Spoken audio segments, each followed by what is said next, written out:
سيدنا مولانا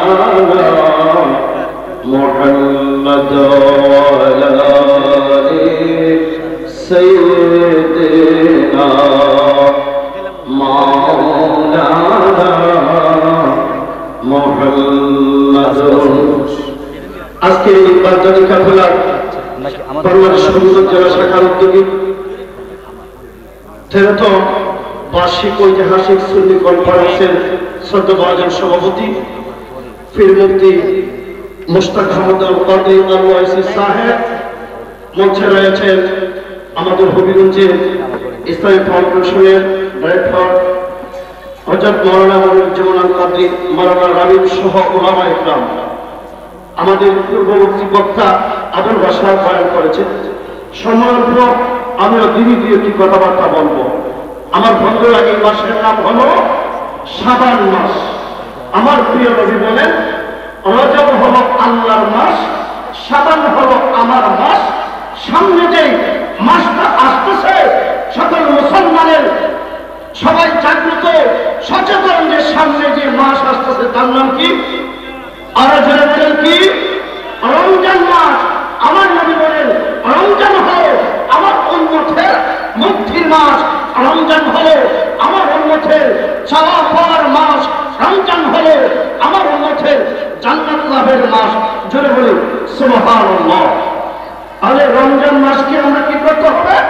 সম্মান জানাতে হবে।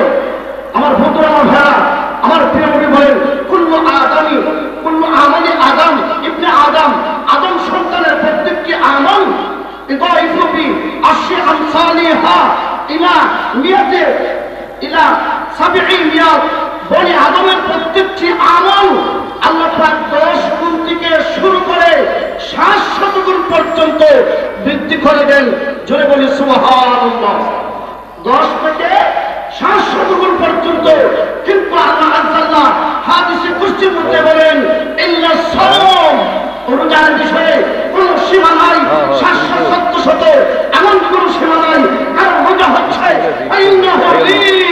আমার বান্দা বান্দীরা সেটা আমার জন্য রাখে একমাত্র। জোরে বলি সুবহানাল্লাহ। রোজা কার জন্য? একমাত্র আল্লাহ তাআলার জন্য। আল্লাহ বলেন, ওয়া আনা আজিজি, সেটার প্রতিদান আমি আল্লাহ দিব, আর কেউ দিবে না। আমাকে খুশি করার জন্য সারাটা দিন কি করে?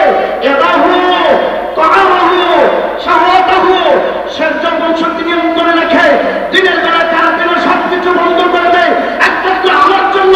এর জন্য তার প্রতিদান দিব আমি আল্লাহ। আল্লাহ বলেন, আল্লাহ খুলুকুস সাইম, রোজাদারের মুখের বন্ধ আল্লাহ তাআলার কাছে আতিয়াবু ইনদাল্লাহি মিনার রিহিল মিস্ক, মিস্কে আমল আছে অত্যধিক প্রিয়। বলি একবার সুবহানাল্লাহ। আমার বন্ধুরা, আমার ভাইরা, রোজা রাখবেন।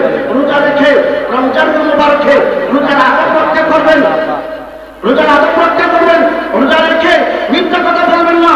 আমার রাসূল বলেন, মাল্লাম ইয়াতাআ, যে ব্যক্তি বিজুরি রোজা অবস্থায় বিরত থাকলো না মিথ্যা কথা থেকে, অন্যায় কথা থেকে, আমল বিহি এবং অন্য আমল থেকে যে ব্যক্তি বিরত থাকলো না, তার রোজার দ্বারা ফাইসা লিল্লাহি হাজাতান, এমন রোজা আমার আল্লাহ তাআলার কোনো প্রয়োজন নাই। এটাই আমি বলবো, আমরা যদি রোজা রাখি আল্লাহকে খুশি করার জন্য, আমরা যদি রোজা রাখবো এবং রোজা অবস্থায় মিথ্যা কথা বলবো না। আল্লাহ পাক আজকের এই অনুষ্ঠান কনফারেন্স কবুল আর মঞ্জুর করেন। সেই কথা বলে আমি শেষ করলাম। আলহামদুলিল্লাহি রাব্বিল আলামিন। আসসালামু আলাইকুম ওয়া রাহমাতুল্লাহ।